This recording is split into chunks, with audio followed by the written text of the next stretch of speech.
Let's start the second part of video of cell the unit of life. Prokaryotic cell से हम लोग start करेंगे. तो prokaryotic cells क्या होता है?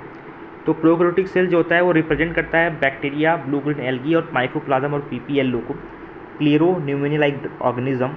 बैक्टीरिया के पास सीलिया एब्सेंट होता है और माइकोप्लाज्म के पास सेल वॉल नहीं होता. आफ्टर की ये हम पढ़ने वाले हैं अब कि जो प्रोकैरियोटिक सेल होता है वो फंडामेंटली बहुत ही सिमिलर होता है. इवन प्रोकैरियोटिक एग्जिबिट करता है वाइड वैरायटी, बहुत सारे वैरायटी ऑफ शेप और फंक्शंस हो. ठीक है, अब हम लोग पढ़ने वाले हैं आगे कि जो ऑल यहाँ पर all prokaryotic have cell wall surrounding cell membrane. तो प्रोकैरियोटिक सेल के पास क्या होता है कि सिंगल क्रोमोसोम हो गया, no well defined nucleus and circular DNA, genetic material इनके नेक्ड होते हैं. प्लाज्मिक डीएनए होता है बैक्टीरिया, यूनिक इनकल्सन होते हैं इनके पास. Cell wall cell membrane except mycoplasma, मतलब इनके पास सेल वॉल तो होता है लेकिन माइकोप्लाज्म में क्योंकि नहीं होता सेल वॉल, तो एक एक्सेप्शन भी है. और प्रोकैरियोटिक के पास मेसोजोम भी होता है जो कि initially infolding of cell membrane है. उसके बाद हम लोग पढ़ेंगे कि डीएनए क्या करता है कि मॉनिटर करता है बैक्टीरिया के ट्रांसफॉर्मेशन को, ठीक है, विथ फॉरेन डीएनए. उसके बाद न्यूक्लियर मेम्ब्रेन जो कि फाउंड होता है यूकैरियोट्स में. ठीक है, अब यहाँ पढ़ेंगे हम लोग कि prokaryotics have something unique in the form of inclusion. ठीक है, एक तरह का स्पेशल सेल है, मेम्ब्रेन है जो कि मेसोजोम में कैरेक्टर है जो initially infolding of cell membrane काम करता है. उसके बाद हम लोग पढ़ेंगे कि सेल इन्वेलपमेंट मॉडिफिकेशन, जो कि बहुत सारे मोस्ट प्रोकैरियोटिक सेल्स में ही बैक्टीरियल सेल जो कि केमिकली कॉम्प्लेक्स सेल इन्वेलप होते हैं. इनके 3 पार्ट्स होते हैं. पहला ग्लाइकोलेक्स हो गया, ग्लाइकोलेक्स जो कि cell wall and its plasma membrane भी से, और प्लाज्मा मेम्ब्रेन जो कि एक लेयर है, ठीक है, प्रोटेक्टिव सिंगल प्रोटेक्टिव लेयर होते हैं. अब इनको क्या होता है कि इनको दो सेल्फ इन्वेलप के आधार पर इन्हें 2 पार्ट्स में डिवाइड करा गया है, जो कि बायोग्राम विज जो कि ग्राम पॉजिटिव और gram negative.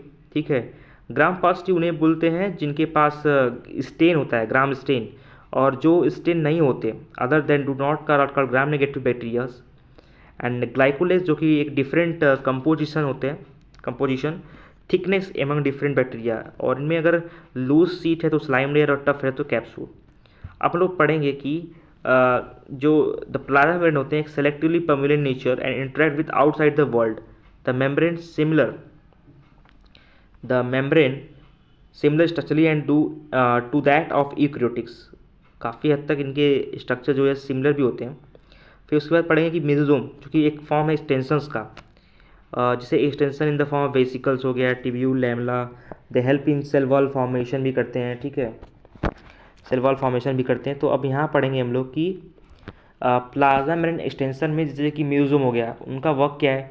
DNA replication, cell wall formation, respiration, secretion और सरफेस एरिया प्लाज्मा मेम्ब्रेन को बढ़ाना. ठीक है, अब हम लोग पढ़ेंगे कि surface area plasma enzymatic content जो होता है, जैसे प्रोकैरियोटिक्स लाइक साइनोबैक्टीरिया हो गया, they are other membrane extension cytoplasm called chromatophore which contain pigment.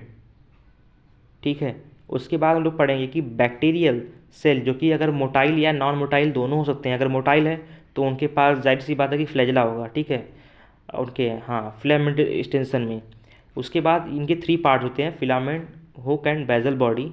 तो फिलामेंट जो एक लॉन्गेस्ट पोर्शन है, और आपका आता है उसके बाद बिसाइड फ्लैजला और पीलिया और फेमरे जो कि सरफेस स्ट्रक्चर्स हैं but do not play role in motility.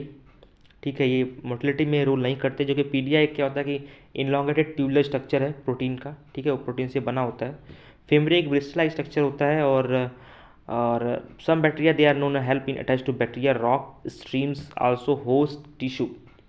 अब हम लोग पढ़ेंगे राइबोसोम एंड इनकल्सन बॉडी. तो राइबोसोम एंड इनकल्सन बॉडी जो कि इसमें बताया गया है कि प्लाज्मा मेम्ब्रेन जो होता है एसोसिएट होता है राइबोसोम से, और ये इसके करीब 50 नैनोमीटर 20 नैनोमीटर साइज होती है. और इसमें 2 सब यूनिट्स होती हैं, 50 ईयर्स एंड 30 ईयर्स, जो टुगेदर मिलकर बनाती हैं 70 ईयर्स. ठीक है, राइबोसोम एक साइट है जहाँ प्रोटीन बनता है, और सेवरल राइबोसोम है जो कि अटैच होते हैं सिंगल एमआरएनए से, और उसी के चेन को बोलते हैं पॉलीराइबोसोम या पॉलीजोम भी बोलते हैं. द राइबोसोम जो कि ट्रांसलेट करते हैं mRNA messenger of RNA into protein में. इनकल्सन बॉडी की रिजर्व फूड एक तरह की मटेरियल्स होती हैं जो कि स्टोर करती हैं, साइटोप्लाज्म में स्टोर होती हैं, और जो कि ये बाउंड होती हैं, किसी मेम्ब्रेन से बाउंड नहीं होती हैं। और इसके एग्जांपल जैसे कि फॉस्फेट ग्रेनुल, साइनोफाइसिन, और गैस वैक्यूल जो होता है वो blue, green and purple and green photosynthetic bacteria में पाया जाता है। इसके बाद हम लोग पढ़ेंगे नेक्स्ट वीडियो में यूकेरियोटिक सेल। Thank you.